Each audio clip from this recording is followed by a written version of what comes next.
રામચંદ્ર પરમાત્મા, તમે વિચાર કરો કે રામ ને લક્ષ્મણે 14 વર્ષ સેવા કરી, 14 વર્ષ એના ભેગા રહ્યા, તોય સંતોએ કીધું કે ભાઈ તો ભરત જેવા હોવો જોઈએ, લક્ષ્મણ નો હાલે, બાબુ ચોકડી મારી દીધી.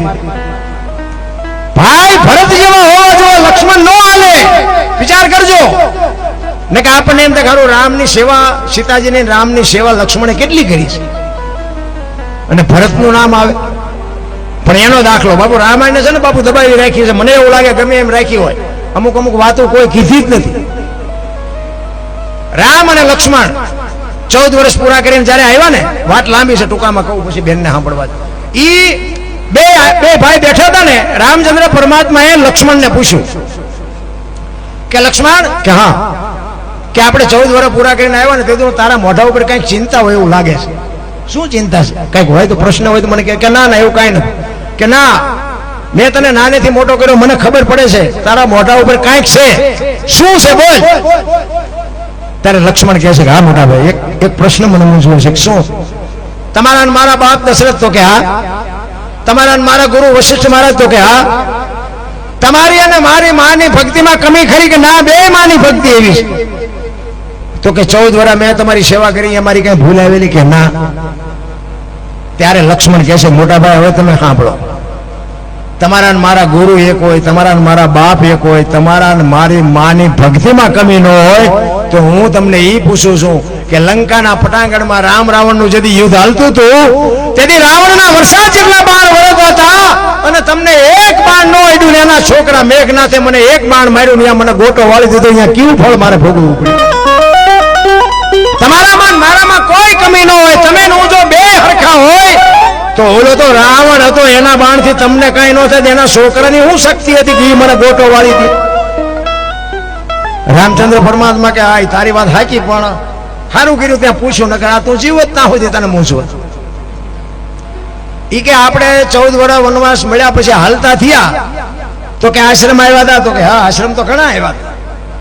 તો કે સબરીનો આશ્રમ આવ્યો તો ભીલની દીકરીનો, યાદ છે તને? તો કે હા મોટા ભાઈ, મને ખાસ યાદ છે. એને આપણે આજ્ઞા સ્વાગતા કરી હતી કે હા, બેસવા માટે ચાદરી પાથરી દીધી હતી, આસો પાલવના તોરણ બાંધ્યા હતા. એ કે જમવાની વ્યવસ્થા કરી હતી કે હા મોટા ભાઈ, જંગલમાંથી બોર લઈ આવી, મેં ખાધા હતા કે હા મોટા ભાઈ, તમે તો ઠળિયા હોતા ખાઈ ગયા. ત્યાં લક્ષ્મણ ખાધા હતા. ત્યાં કીધું ને, યા બાબુ લક્ષ્મણ થપાટ ખાઈ ગયો. કરે તારી ભલી થાય, તારી 14 વર્ષમાં અહીંયા ભૂલ કરી ગયો.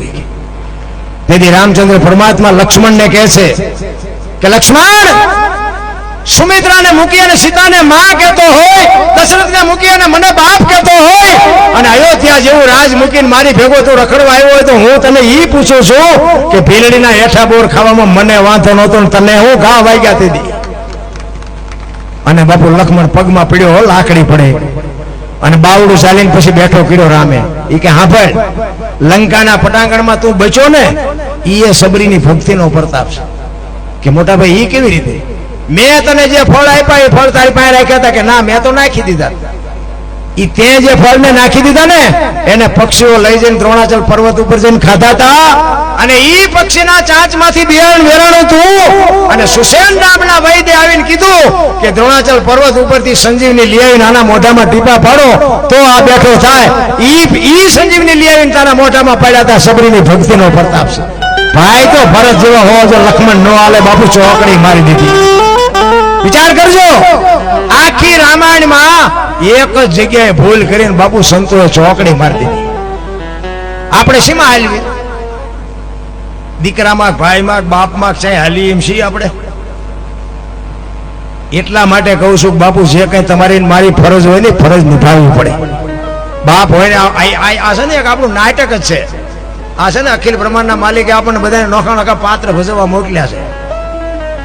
દીકરાનું પાત્ર ભજવે, બાપનું ભજવે, માનું ભજવે, દીકરીનું ભજવે, વહુનું ભજવે, કોણ કેવું ભજવે છે એ જોઈ જોઈને વ્યૂઝ આવવાનું બસ.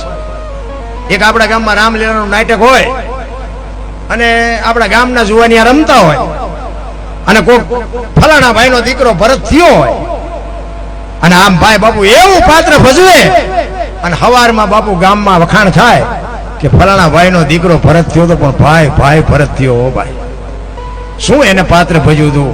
ભાઈ રામનો ભાઈ ભરત હો, ભરત તો ભરત કહેવાય, એવું પાત્ર ભજ્યું. તમે વિચાર કરજો, 3.5 કલાકનું નાટક હોય, એમાં એક 20 મિનિટનું પાત્ર ભજવું દુનિયામાં જો તમારા મારા વખાણ થાય તો તમને ને મને 60 80 વલાનો પલ્લો મળ્યો છે. કોઈક દીકરો હારો થઈ જાય, બાપ હારો થઈ જાય, માં હારી થઈ જાય તો ઓલો બેઠો બેઠો વખાણ ન કરે. પણ ઝાઝો ભાગ તો ઓલા જોકર જેવા જ હોય. જોકર રમતો હોય ને એનું બાપુ કઈ નક્કી જ નહીં, શું બોલે શું હાલે શું કરે. ઝાઝો ભાગ બાપુ જોકર જેવા છે. કારણ કે ઘરમાં બોલે હોય એ પછી ઓસરીમાં આવે તો કંઈક બીજું જ બોલે, ફળિયામાં આવે તો આપણે એમ તો બોલો ઘરમાં બોલ્યો છે જ નહીં.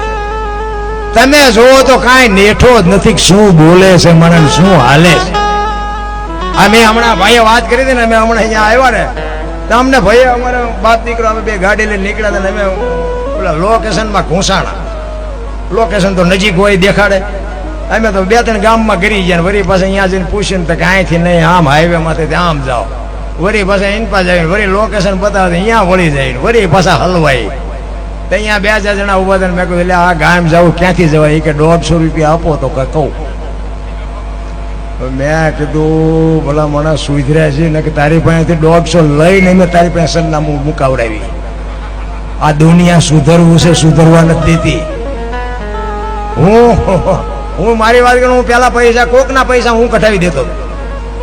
તમારા પૈસા તમે કોકને આપ્યા હોય ને હામલો પાના ન આવતો ને મારી પાસે આવે કે ઓલો પૈસા નથી કાઢી દેતો. હું એમ કહું મને કેટલા દેવાના, એવા કંટ્રાક્ટ રાખતો.